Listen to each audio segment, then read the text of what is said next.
আসন্ন রমজান মাসে ফলের দাম নিয়ন্ত্রণের জন্য কড়া ব্যবস্থা নেওয়ার অনুরোধ জানিয়ে মুখ্যমন্ত্রী মমতা বন্দ্যোপাধ্যায়কে চিঠি লিখলেন বিধায়ক নওশাদ সিদ্দিকী মহাশয়।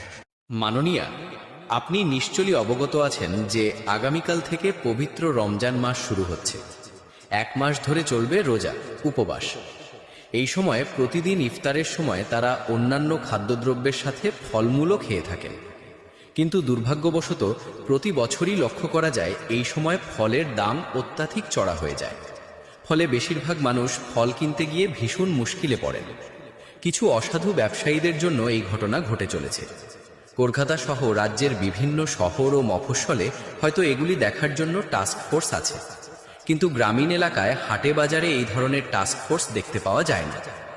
অতএব আপনার কাছে আমার বিনীত অনুরোধ, গ্রামাঞ্চলেও টাস্ক ফোর্স গঠন করা হোক। আপনি বিশেষভাবে নির্দেশ দিন যাতে ফলের দাম নিয়ে কালোবাজারি না হয়। শহর ও গ্রামে এই বিষয়ে 1 মাস ধরে যেন কড়া নজরদারি থাকে, এটা আপনাকে খেয়াল রাখতে অনুরোধ করছি।